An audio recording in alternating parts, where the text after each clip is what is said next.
Assalamualaikum warahmatullahi wabarakatuh.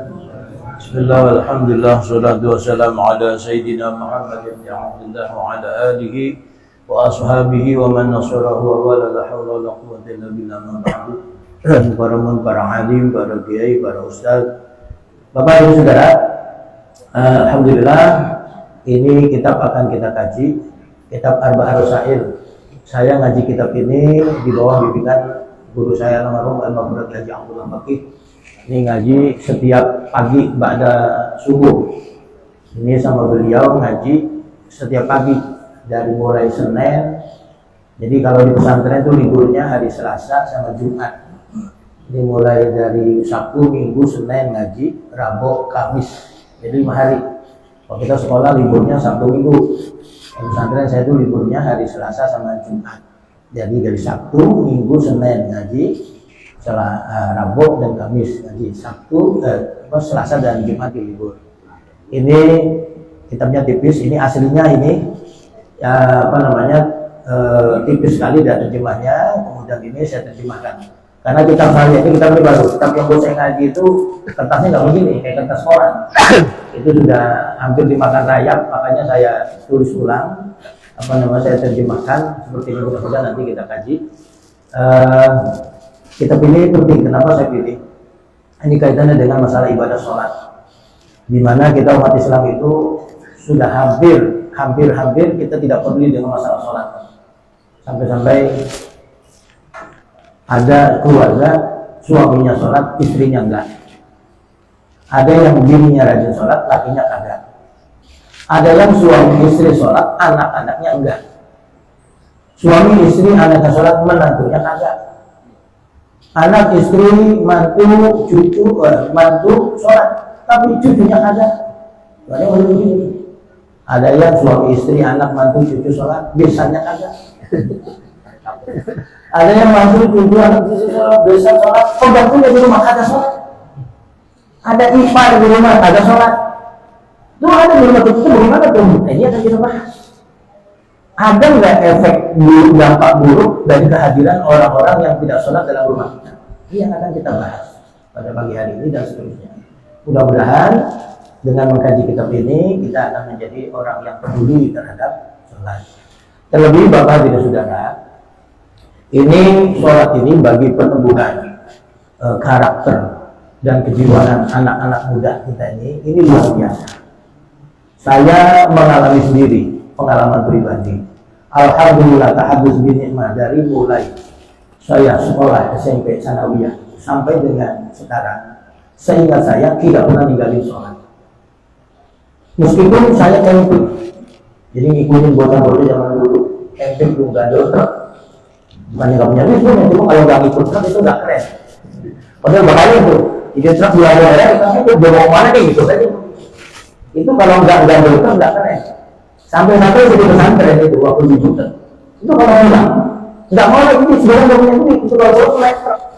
Itu lihat teman saya meninggal dunia, jadi jatuh dari truk karena tidur. Truknya itu muatan itu di daerah Indramayu. Saya sempat ngurus jenazahnya itu dulu dengan ketua pondok. Nah itu karena ada anak Jakarta, kita terus datang ke rumah orang tuanya Tanjung Priok, kita kabarin anaknya meninggal dunia. Ini sampai begitu tuh. Nah, alhamdulillah saya tidak pernah kena minuman keras, tidak pernah mengkonsumsi narkotika. Dalam zaman dulu itu gelek, ganja itu gelek. Alhamdulillah tidak.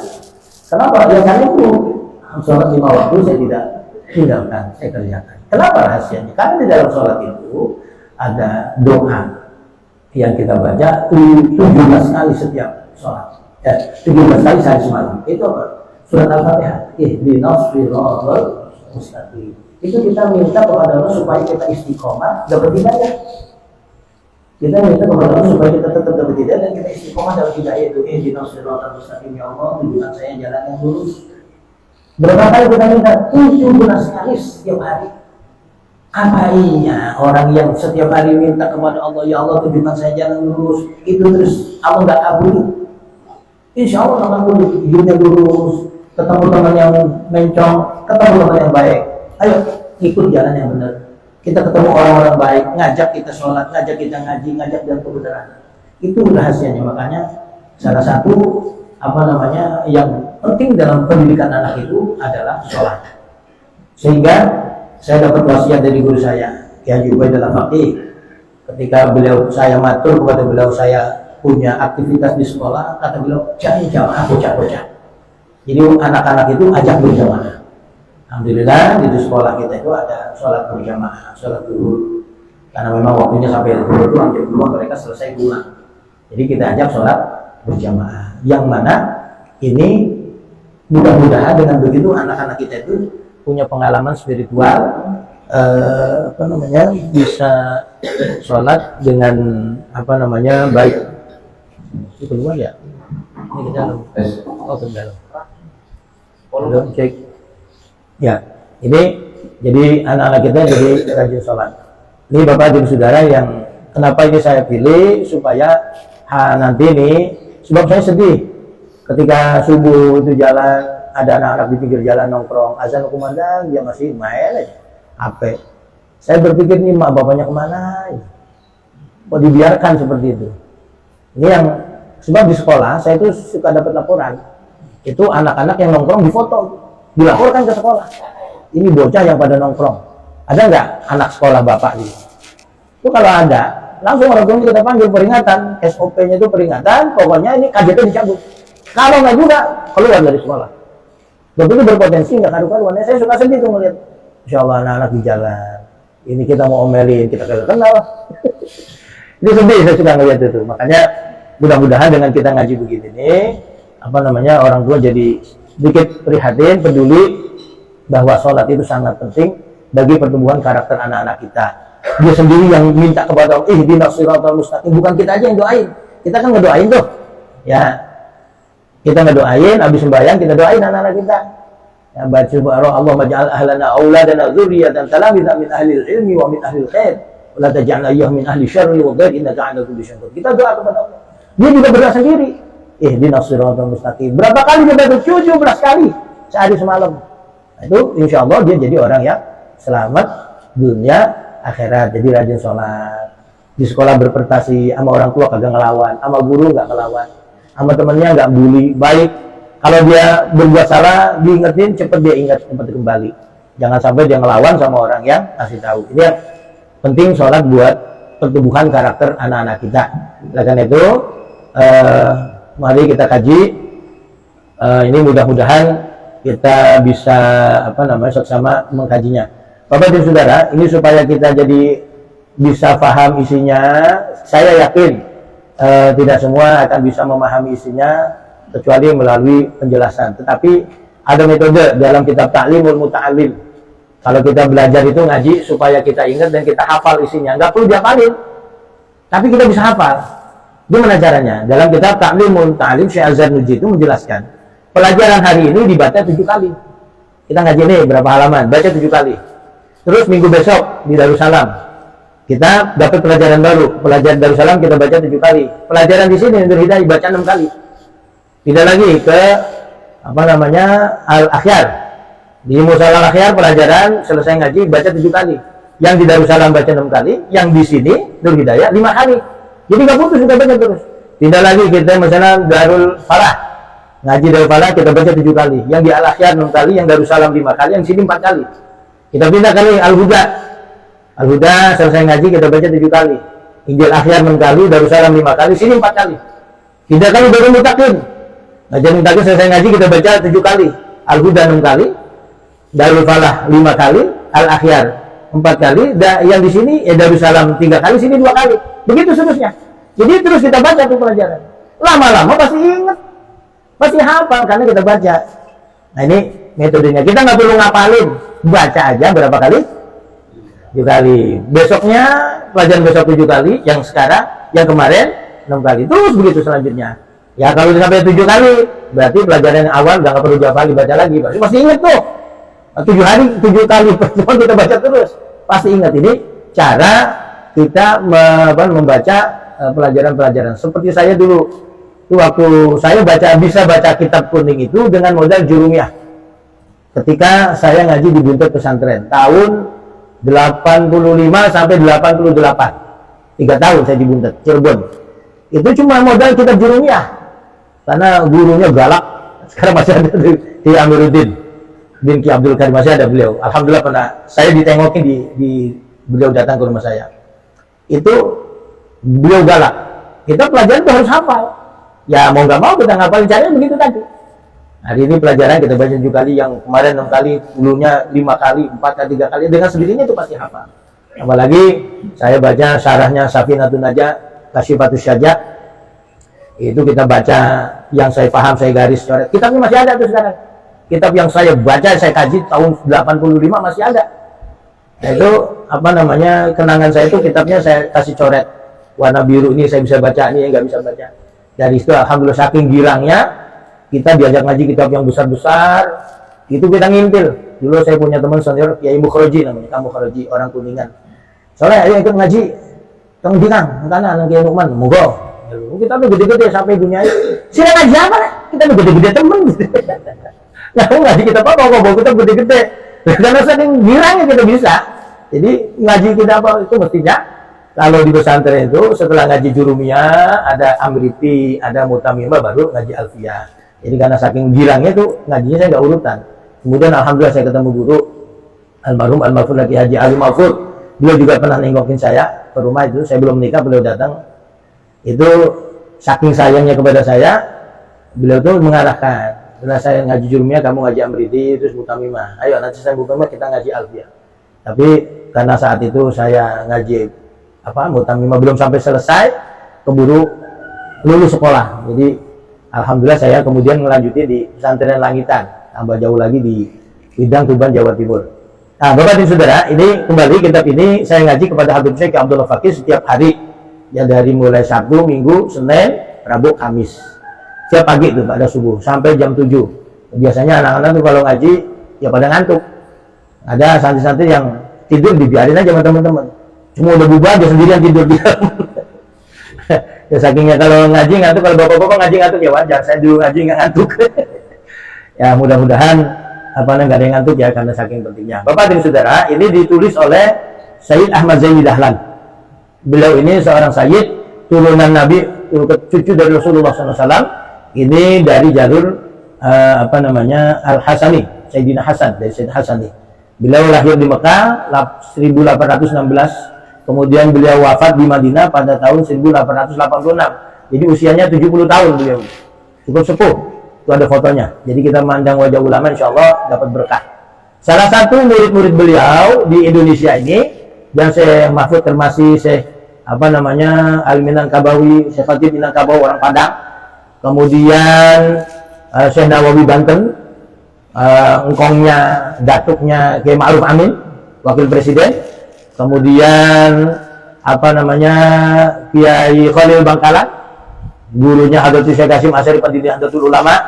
Kemudian juga Kiai Haji Hasyim Asy'ari, itu murid-murid daripada Kiai Syekh Zainuddin. Syekh Ahmad Zaini Dahlan. Beliau ini juga orang yang menulis syarah dari syarah dari Jurumiyah, kitab Jurumiyah, dan penulis syarah dari kitab Dahlan Alfiyah. Alfiyah beliau syarahi. Beliau ini juga guru dari Syekh penulis I'anatul Talibin, Muhammad bin Abu Bakar.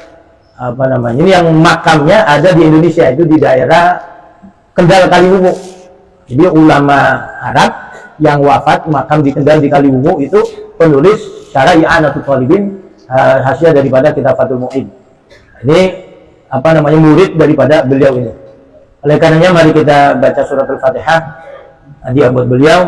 Mudah-mudahan ilmu yang kita kaji nanti bermanfaat, kita bisa terapkan dalam keluarga kita. Mudah-mudahan keluarga kita dipelihara oleh Allah iman Islamnya, akhlaknya, jadi anak-anak zuriyah yang soleh dan solehah, yang bermanfaat buat kita, mengangkat harkat martabat kita dunia akhirat.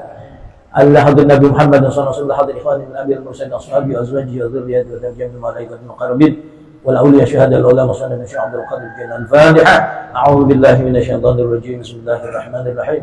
الحمد لله رب العالمين الرحمن الرحيم مالك يوم الدين إياك نعبد وإياك نستعين اهدنا الصراط المستقيم صراط الذين أنعمت عليهم غير المغضوب عليهم ولا الضالين آمين. Sebelah hadirat mu'alif hadal kitab Syekh Mazin Hidayat rahimahullah ta'ala wa adaman nafa'ada alaina ala ahlina awladina dhurriyyatina talamidina bi barakatihi wa barakati ulumi al-Fatiha. A'udzu billahi minasy syaithanir rajim. Bismillahirrahmanirrahim. Alhamdulillahi rabbil alamin arrahmanir rahim maliki yaumiddin iyyaka na'budu wa iyyaka nasta'in ihdinas siratal mustaqim siratal ladzina an'amta 'alaihim ghairil maghdubi 'alaihim waladdallin amin.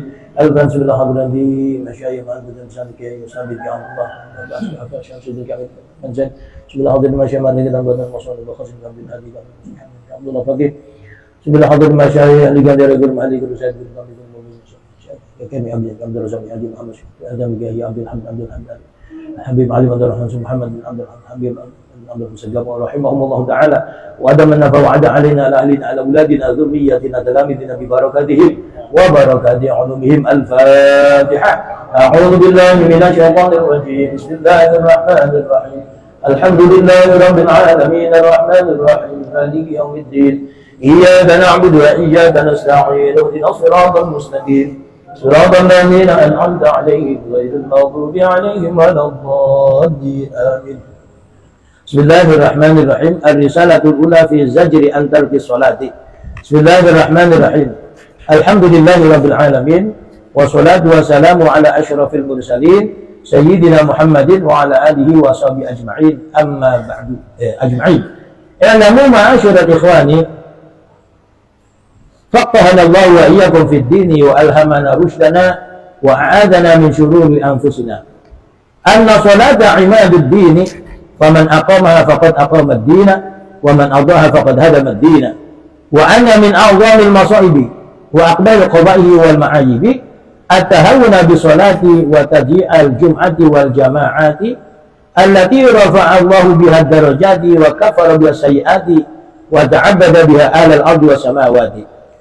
Ar-Risalatul Ula, risalah yang pertama, fi zajri, menerangkan tentang larangan antar kisolati, dari meninggalkan sholat. Yang pertama, jangan sampai kita kagak sembahyang. Tuh, kita harus sholat. Saya ingat dulu nih waktu saya di pesantren di Langitan tahun 96. Saya itu belusukan, sebelum Jokowi belusukan, saya udah belusukan dulu. Jadi ke kampung-kampung. Jadi saya heran. Saya pikir di Jawa Timur itu semua udah pada sembahyang, udah Islam. Ternyata di gunung-gunung itu masih ada orang yang belum kenal Islam. Padahal itu daerah pesantren. Saya sama teman saya itu Maulana Harun sekarang jadi ketua orang Jaulah tuh, Maulana Harun. Sama Maulana Harun tuh pergi ke kampung-kampung daerah Lamongan, daerah gunung, hutan, alas tuh, dari gunungan itu ke sana. Jadi Masya Allah miris. Jadi kita mau mengantarkan anak-anak santri musyawirin atau yang aliyah untuk tadribul dakwah, latihan berdakwah. Menjelang bulan Ramadan mereka datang ke sana untuk ngapain? Ngajar ngaji, kemudian ngimamin sholat taraweh. Nah, menurut salah seorang tokoh agama, mereka didatangi pendeta. Kenapa? Masuk Islam kita coba enak sholatnya seminggu sekali. Islam capek sabar sholat. Jadi kalau orang yang nggak cerdas, wah ngincer. Tapi itu tokoh agama bilang, loh, kenapa harus seminggu sekali? Sholatnya hari Minggu kan kita dapat nikmat setiap hari. Kita harus bersyukur setiap hari terhadap nikmat Tuhan kepada kita. Kalau kita sholatnya seminggu sekali hari Minggu, iya kalau umurnya sampai hari Minggu. Kalau enggak kita mati berarti kita belum bersyukur dong. Itu begitu diem, kagak balik lagi. Segitu-gitunya, ini luar biasa nih. Nah ini penting sholat tuh. Jangan sampai kagak sholat. Itu tanda syukur kita kepada Allah. Termasuk salah satu tanda syukur kita kepada sholat duha. Allah membuat kita itu 300 tulang persendirian. Tulang persendirian nih. Jari kita tuh nih kelingking 3. Tuh. Sama kepala, kaki, lutut semua ada 300 tulang persendirian. Salah satu ucapan syukur kita kepada Allah dikasih nikmat kita tulang persendirian itu dengan sholat duha. Jadi kalau kita kagak sholat duha ya otomatis jadi kena penyakit osteoporosis, kemudian encok lah, kemudian radang sendi lah, macam-macam. Karena apa itu? Jadi salah satu Hikmah kita sholat duha bukan supaya rezeki lancar doang, tapi ungkapan syukur supaya ungkapan terima kasih atas Allah kasih tulang persediaan kita berfungsi normal. Itu kalau semakin kita gerakan, itu cairannya semakin keluar. Kalau kagak gerak, ya jadi apa namanya? Keropos. Tuh. Alhamdulillahirabbil alamin, segala puji bagi Allah, Tuhan sekalian alam. Wassalatu wassalamu, semoga salawat dan salam ala asyrafil mursalin, tercurahkan kepada Rasul yang paling mulia. Siapa itu? Sayyidina Muhammadin, pemimpin kita Nabi Muhammad. Wa ala alihi, mudah-mudahan salawat dan salam tercurahkan pula kepada keluarga beliau, washabi dan sahabat beliau ajma'ina seluruhnya. Mudah-mudahan salat dan salam tercurahkan kepada beliau, pada keluarga dan sahabat. I'lamu ma'asyiral ikhwani, i'lamu, ketahuilah oleh kalian wahai saudara-saudaraku kaum muslimin. Apa? Faqahanallahu, mudah-mudahan Allah memberikan kami, saya, pemahaman. Wa iyyakum, dan kalian fid dini, dalam urusan agama. Ini Bapak dan sudah saya baca satu persatu kalimatnya ya, kalau yang di bawah itu makna muradnya. Biar kita ngerti bahasa Arab, saya baca satu persatu kalimatnya nih, kita ngerti bahasa Arab. Faqahana, ini doa. Mudah-mudahan faqahanallahu, mudah-mudahan Allah memberikan pemahaman kepada saya. Wa iyyakum, dan kalian. Pemahaman dalam apa? Fid dini, dalam ilmu agama. Semoga kita semua paham ilmu agama ini. Didoain oleh beliau nih. Beliau wali, cucunya Nabi. Pasti doanya mandi, manjur, cospleng. Tuh, kita jadi bukan orang bodoh lagi, jadi orang pintar. Ntar pulang dari sini jadi ustad. Didoain beliau nih wali.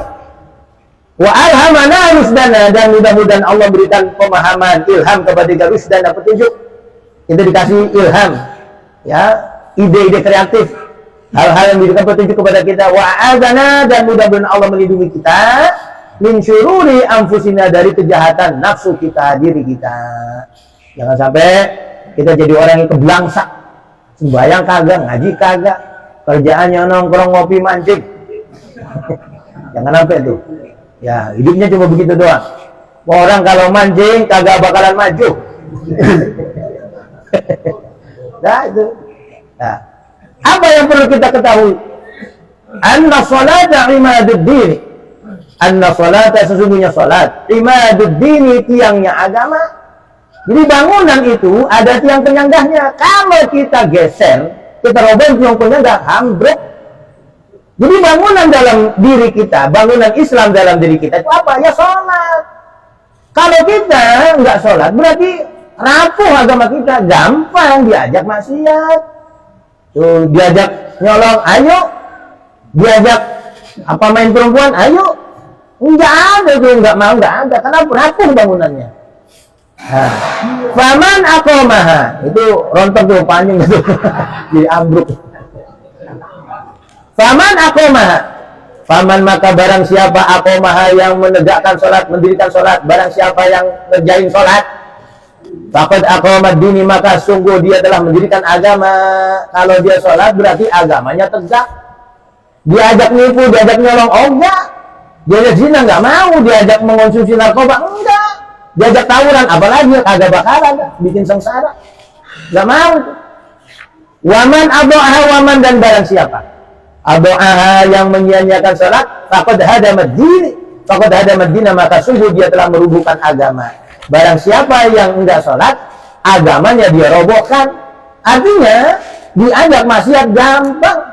Kenapa? Ya karena nggak pernah berdoa kepada Allah, ihdinas siratal mustaqim, nggak pernah minta. Kalau kita minta ihdinas siratal mustaqim, ada enaknya tuh. Minimal setelah ngelakuin kita nyesel, lah nggak, gua ngapa begini? Itu pasti nyesel kita. Kalau enggak, ya terus aja, malah seneng. Bahkan divideoin. Tuh, lagi mabok divideoin, diviralin. Itu ada orang yang sampai begitu. Kenapa? Ya karena kagak sholat. Wa ana min a'zamil masaibi. Wa ana min a'zamil masaibi, dan sesungguhnya min a'zamil masaibi, termasuk musibah yang paling besar. Jadi musibah yang paling besar, a'zam itu paling besar, masaib musibah. Musibah-musibah di antara musibah-musibah yang paling besar, wa akbail qabaih, dan perkara-perkara buruk yang paling buruk. Akbah itu paling buruk, qabaih keburukan-keburukan. Jadi ada keburukan, ada lagi yang paling buruk. Wal ma'ayibi, dan aib yang paling buruk. Aib itu buruk. Ada lagi aib yang paling buruk. Musibah yang paling buruk. Musibah yang paling besar, aib yang paling buruk, dan perbuatan buruk yang paling buruk. At-tahawuna bi sholati, yaitu meremehkan urusan sholat. Yang penting gua mau sembahyang, lu mantuk mau sembahyang, gua kagak, urusan lu. Anak gua yang gua selain lu mau sembahyang, lu mau kagak, urusan lu. Geblek ini orang begini. Kita punya kewajiban ngingetin. Ingetin. Nabi itu, Sayyidina Ali, subuh itu dibangunin. Sayyidina Ali Fatimah ilokan, Sayyidina Ali Fatimah kagak sembahyang. Kagak mungkin. Tapi sama Nabi itu dibangunin. Itu ada dalam keterangan kitab apa namanya, Masya Allah, Hukumul Jan, Hukumul Jan fi hukuki zaujan. Itu Nabi bangunin Sayyidina Ali mantunya dan Fatimah. Ilokan dilakukan sembahyang subuh sembahyang, tapi Nabi bangunin. Nah kita begitu, mantu anak suruh sembahyang, jangan dideminin. Urusan sembahyang urusan lo, bukan urusan gua lagi. Salah itu. Wa tabi al jum'ati wal jama'ati, dan meremehkan urusan sholat Jumat dan jamaah. Agak sembahyang Jumat, apa sibuk sih? Apa ngurusin ini banyak pesanan? GoFood, Gojek, lagi rame nih. Jadi bisnis lagi rame banget di kerjaan numpuk. Ya boleh, tapi sholat jangan ditinggal. Habis sholat Jumatan, sekali-kalinya dalam seminggu tuh sholat Jumat, satu-satunya sholat yang wajib berjamaah, sholat Jumat. Yang lain boleh berjamaah, boleh enggak, tapi Jumatan wajib. Tambah lagi, sholat Jumat itu ada pesan wasiat takwa. Kalau khatib kagak pesan takwa, khutbahnya kagak sah, khutbahnya enggak sah, sholat Jumatnya kagak sah. Tuh, ittaqullah. Nyari duit biar bener, jangan nipu orang. Ittaqullah, bini orang jangan lu ganggu. Ittaqullah, laki orang jangan lu ganggu jadi pelakor. Jangan sampai. Itu siapa yang ngingetin? Khatib. Ittaqullah, begitu pesannya tuh. Ittaqullah, jangan ganggu orang. Ittaqullah, jangan usir. Bahasa Arabnya ittaqullah maksudnya jangan usir, jangan ganggu orang, berbuat baik sama orang. Itu pesan-pesan siapa? Khatib. Selama 6 hari kita nyari duit, nah hari Jumat kita diingetin. Itu makanya jangan sampai nggak sembahyang Jumat, dan jangan sampai tidak sholat berjamaah. Minimal dengan siapa? Dengan anak bini. Kita ngajarin anak supaya sembahyang, kita maknya bapaknya, ayo contohin sembahyang di rumah jamaah. Sibuk main handphone, selesai dulu handphone, ambil. Nah, ambil dulu handphone, ayo sembahyang dulu. Kalau nggak sembahyang, bapak nggak kasih. Ayo sembahyang jamaah. Tuh bocah mau ngerti mau kagak, biarin aja, jumpret. Yang penting kerjain dulu sembahyang. Nanti kita ajarin cara wudunya, sembahyang tuh begini, baca Fatihah itu.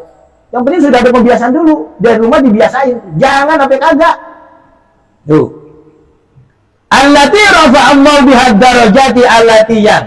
Rafa'allahu, Allah angkat biha dengan sholat, ad-darajati, derajat. Jadi dengan sholat Allah angkat derajatnya. Yang tadinya jadi OB karena rajin sholat, dia amanah, tingkat jadi supervisor OB, kan lumayan. Terus karena dia benar, dia serius sama bosnya, disuruh sekolah, kasih beasiswa kuliah S1, naik jadi sekretaris. Macam-macam itu karena berajin sholat, kagak bakalan keblangsak hidupnya tuh orang rajin sholat.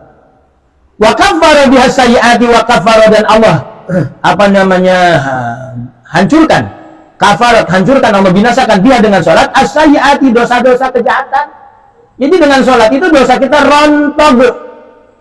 Kita sebelum sembahyang itu bawa dosa kita dipikul, dipanggul begitu, ruku jatuh tuh dosa-dosa kita. Sujud dosa kita merutuk, begitu salam assalamualaikum warahmatullah, assalamualaikum warahmatullah, habis dosa kita. Pulang sembahyang nuker sendal, bikin dosa lagi. Tuh, yang nggak berhenti terus kita apa namanya sholat. Wa ta'abbada biha 'alal ardi was samawati, wa ta'abbada, dan Allah perintahkan untuk beribadah biha dengan sholat. Siapa yang Allah perintahkan untuk ibadah? Ahlul ardi, penduduk bumi, malaikat, jin, manusia di bumi ini disuruh ibadah dengan apa caranya? Sholat. Was samawati, dan penduduk langit. Siapa penduduk langit? Malaikat. Malaikat diperintahkan oleh Allah untuk sholat. Malaikat itu ada yang dari mulai diciptakan sampai kiamat diri aja kagak pernah apa ruku. Ada yang ruku aja dari mulai diciptakan sampai kiamat. Ada yang sujud aja tuh dari mulai diciptakan sampai kiamat, tuh kerjanya malaikat.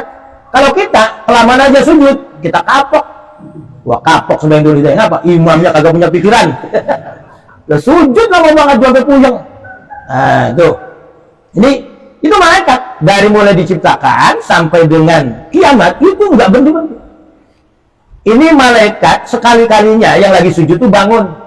Ketika Nabi inspeksi ke surga, tuh malaikat lagi ngapain? Lagi pada sembahyang, malaikat lagi sujud. Begitu Nabi ucapan assalamualaikum, dia bangun tuh. Waalaikumsalam, sujud lagi. Nah dari situ kenapa sujud 2 kali? Itu sejarahnya. Tuh, malaikat lagi sujud, Nabi datang ucapin salam, assalamualaikum, waalaikumsalam, bangun dia, waalaikumsalam, selesai sujud lagi. Tuh, makanya sujudnya 2 kali. Wa ma yatruku sholata wallahu a'lam. Fatihah ala hadratil Mustafa sallallahu alaihi wasallam ana ruhul khulafa rasyidin sayyidina Abu Bakar wa Umar wa Utsman wa Ali la ruhi al-mushah wa qadi jalani la ruhi jami wa lisa la ruhi ma'lim ki jisabi jami la ruhi al-marhum ki jabra wa sayyidin sahih la ruhi al-marhum ki jama'a ruhi la ruhi al-marhum Ustaz Haji Abu Bakar Wahidi la ruhi al-marhum Ustaz Yusuf ki Haji Al-Qalubi la ruhi al-marhum ki Haji Tawfiq Ustaz Tabi la ruhi al-marhum Alijen, naruhi al-marhum Ustaz Haji Nasijan, naruhi al-marhum Haji Habib Ali Abdurrahman Syed, wa naruhi al-marhum Haji Abdul Salam Zaini bin Zaini, naruhi al-marhum min ahli karabatina, wa qadari masallah al-hidayah abaina wa ummahatina wa ajdadina wa jaddatina wa li balawatina wa li istajina wa li mu'alimina wa li jami'il muslimina wa muslimat wa salihim wa faru'ahim li anna Allah yatabassam bil rahmah wal maghfirah wa yasinukum al-jannah ila hadratin nabi al-fatiha. A'udzu billahi minasyaitonir rajim. Bismillahir rahmanir rahim. Alhamdulillahi rabbil alamin arrahmanir rahim maliki yawmiddin iyyaka na'budu wa iyyaka nasta'in ihdinas siratal mustaqim صراط الذين أنعمت عليهم غير المغضوب عليهم ولا الضالين رب اغفر لنا ولوالدينا آمين واغفر لنا يا كريم واغفر لنا يا رحيم يا أرحم الراحمين ارحمنا اللهم بحق الفاتحة وبشر الفاتحة وبمعجزة الفاتحة وبشفاعة الفاتحة وبعظمة الفاتحة افتح لنا أبواب الخير أبواب البركة أبواب النعم أبواب الصحة أبواب السلام أبواب المغفرة أبواب الجنة اللهم إنا نسألك رضاك والجنة ونعوذ بك من سخطك والنار اللهم اغفر لنا ذنوبنا ولوالدينا وارحمنا وارحم الصغار لجميع المسلمين والمسلمات الأحياء منهم والأموات إنك سميع قريب مجيب دعوة مقبل آمين. خصوصا لمن يتصدق في مصنع الهداية سابقا ولاحقا اللهم اغفر لهم وارحمهم وعافيهم واعف عنهم واجعل الجنة مسواهم اللهم اجعل قبورهم وعلى من يد الجنان ولا تجعل قبورهم من خفرات النيران اللهم ثبت إيماننا وثبت توحيدنا وثبت معرفتنا وثبت اعتقادنا من دار الدنيا إلى دار الآخرة يا الله بها يا الله بها يا الله بحسن الخاتمة يا الله بها يا الله بها يا الله بحسن الخاتمة دعواهم بها سبحانك اللهم وتحيتهم بها سلام وآخر دعوانا الحمد لله رب العالمين صلى الله على محمد صلى الله عليه وسلم صلى الله على محمد صلى الله عليه وسلم صلى الله على محمد صلى الله عليه وسلم صلى الله على محمد صلى الله عليه وسلم صلى الله على محمد صلى الله عليه وسلم صلى الله على محمد صلى الله عليه وسلم